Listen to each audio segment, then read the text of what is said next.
Hello and welcome to our session today on bone sarcoma.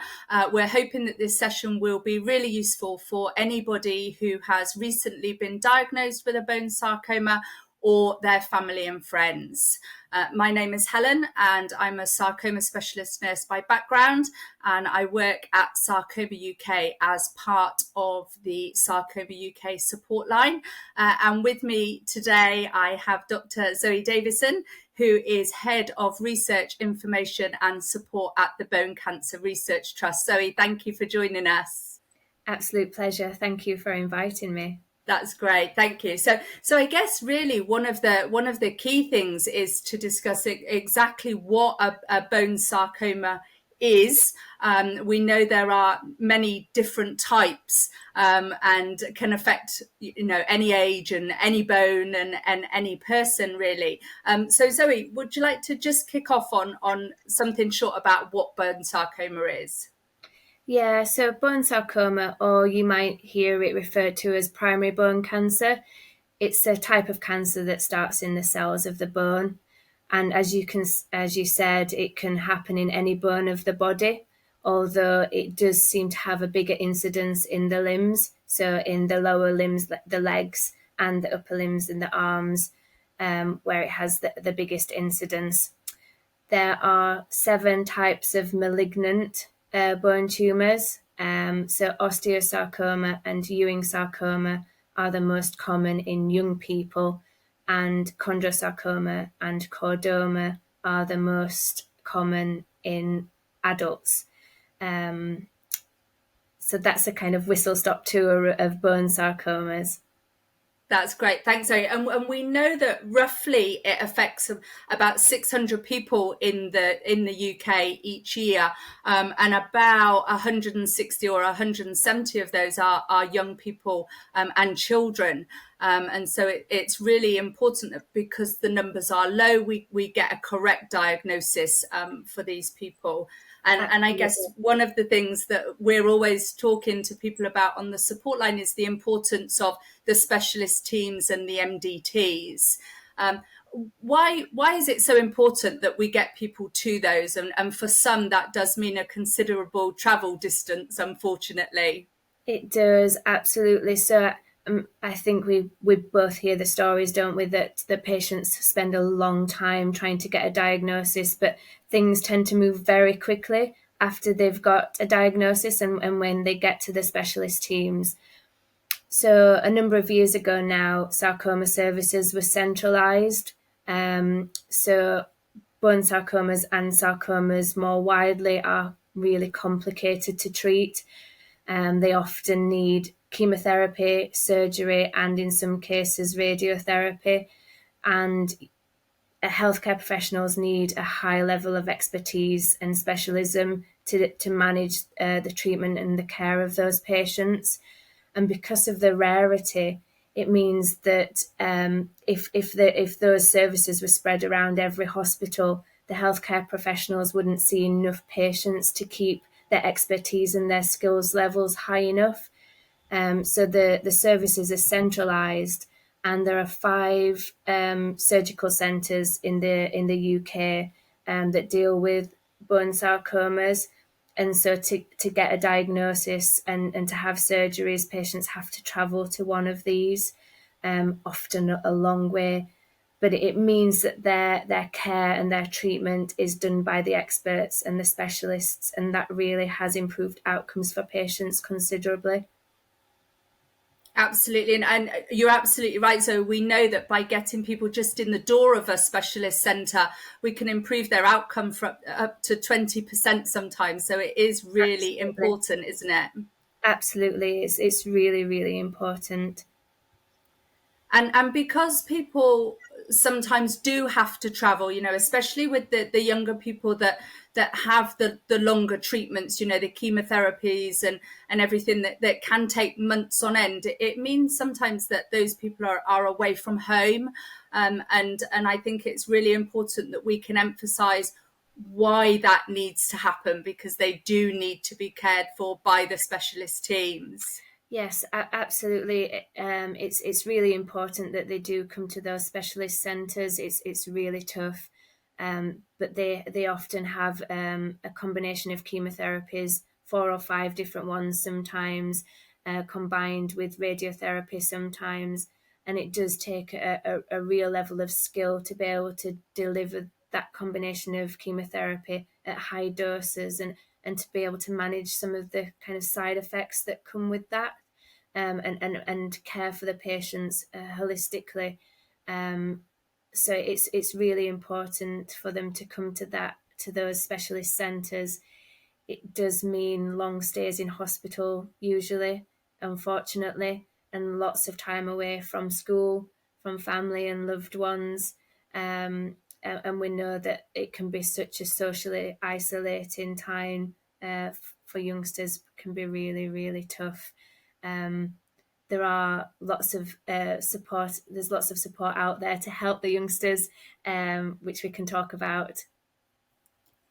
That's great. And one of the key things that we talk to people about a lot is the need for individualized care with bone sarcomas. So, we know that even with the title of osteosarcomas, there are different subtypes within that, and people will have different treatments depending on their exact type. And I think sometimes it's difficult, isn't it, for people to understand that although you've got the same diagnosis as in Yeah. osteosarcoma, you don't always have the same treatments as somebody with the same name. And that can be confusing, can't it? It can, absolutely, and it can be confusing and frustrating as well, I think. And there's a difference in treatment for older patients for osteosarcoma, for instance. And one example is access to mifemertide or Mepact, and patients over 30 can't access that. And we often get a lot of questions about why and will this affect my outcome, and things like that. So it is a really confusing time. We always encourage our patients to talk to their clinical nurse specialist, and not assume that they'll be on the same treatment as someone next to them.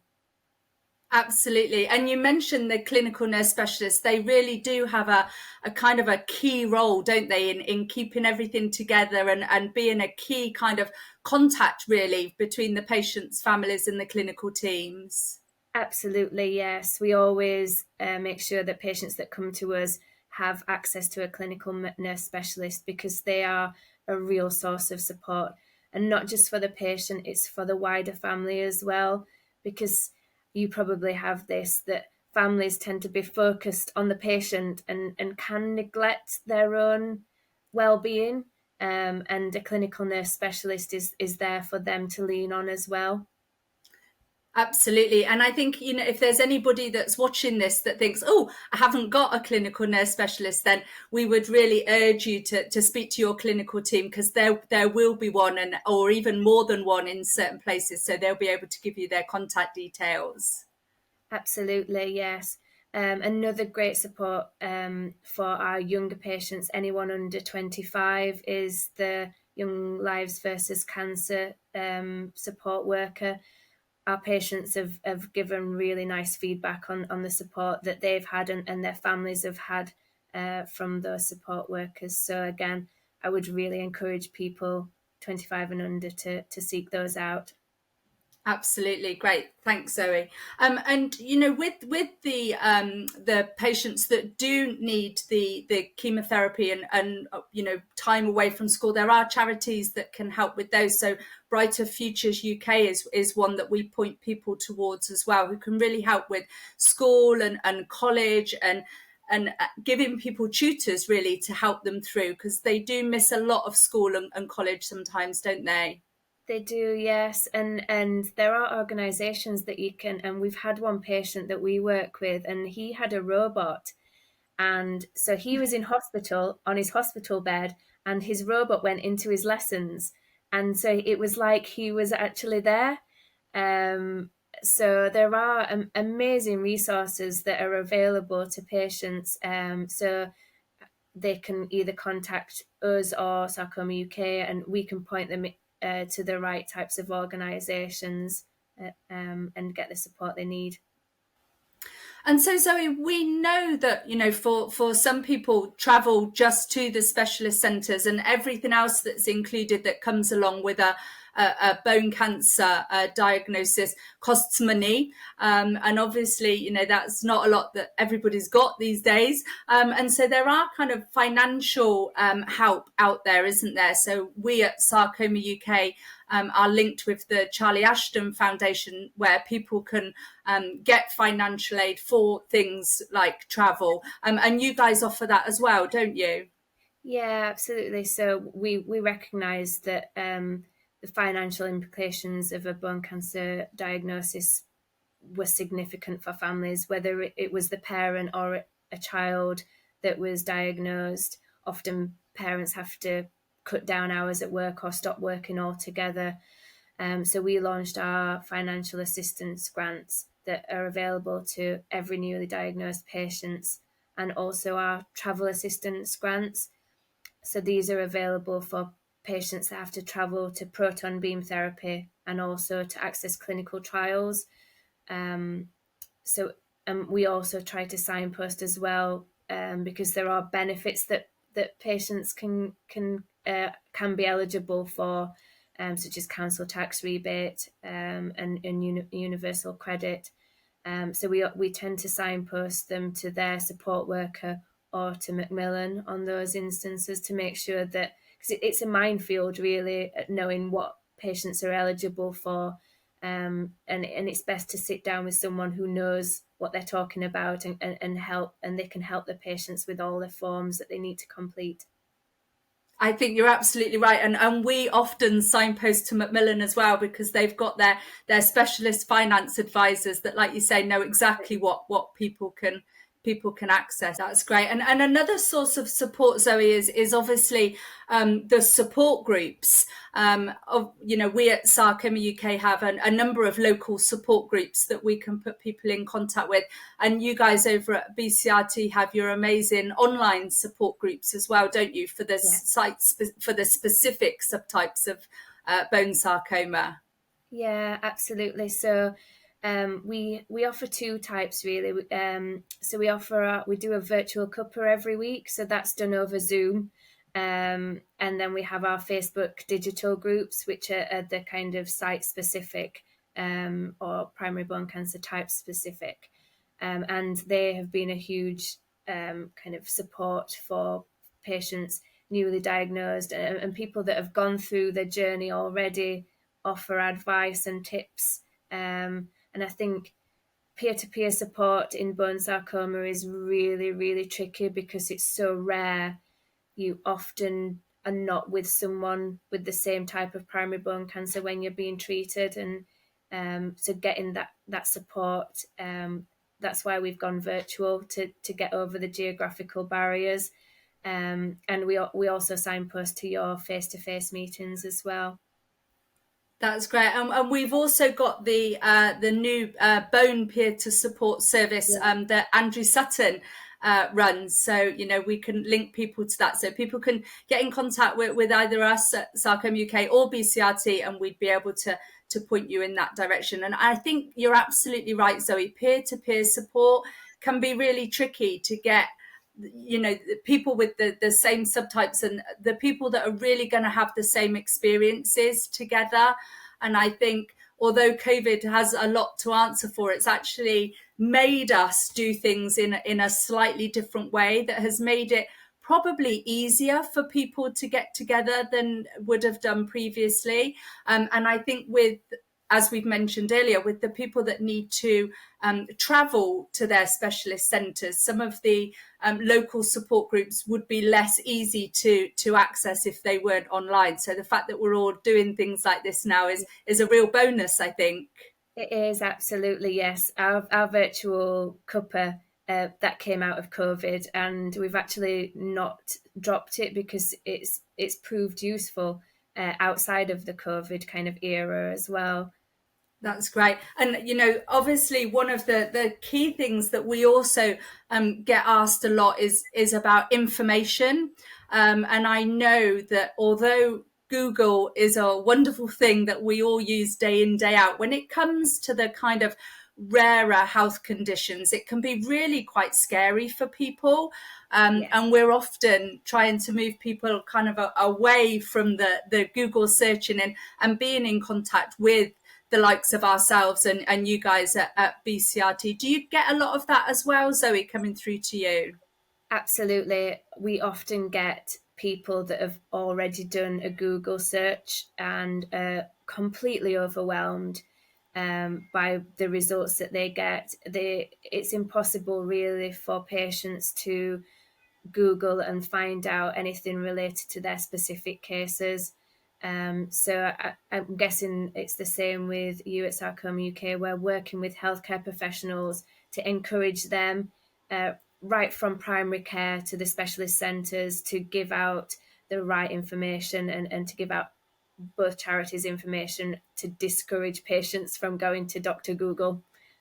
Yeah, absolutely. And I think one of the things that both of our charities are really lucky to have is that backing from the clinical teams. I think they are so engaging with us as charities to Absolutely. work on our information so that we get the right information to people when they need it. Yeah, absolutely. The sarcoma community is very united. It's small, but it's a real community, and healthcare professionals go above and beyond to help us get the information to the patients, but also to make sure that what we're writing in it is accurate. They do all of the editing, they do all the sense checks. They really, really are amazing. And I think, like you say, because they are so well connected and so kind of engaged, one of the other things that we get often is that people would like a second opinion. Now, obviously, people are entitled to second opinions, but we are clear with people that actually, because the teams work so closely together, everybody's following the same guidelines, everybody's doing the same thing. So unless it's something really niche that one of the specialist centres is doing, then it's really key that you can have that, but sometimes it's unlikely to get another option for you. Absolutely, yeah. We often get contacted about second opinions, and the first thing that we tend to say is that it is all coordinated. There are MDTs, and particularly in things like Ewing's, there is a centralized MDT. So cases are often discussed by the entire sarcoma service, to make sure that each patient is getting the right care. But for access to clinical trials and some of the key things, or compassionate use of drugs, there are certain cases where second opinions are important, and we try our best to help in those certain cases. Absolutely, absolutely. So I guess the key thing for people newly diagnosed from both of us, Zoe, would be, as long as you're in a specialist centre, you're in the right place. If you need advice and support, we're all here. And so, to be in contact with us and use us as much as they can, and really to emphasize, I think, that we're not just here for the person affected by sarcoma. We're all Absolutely. here for their friends and family as well. Absolutely. We're here for everyone. It's like a ripple effect, isn't it? There's a patient at the centre, and everyone that's associated with that person is impacted, and we're here to support all of them. That's great. And so, if anybody's out there that would like to make contact with us, please feel free to do so. And we hope that this session has been useful for you. So, thank you, Zoe. Thank you for your time. Thanks, Helen.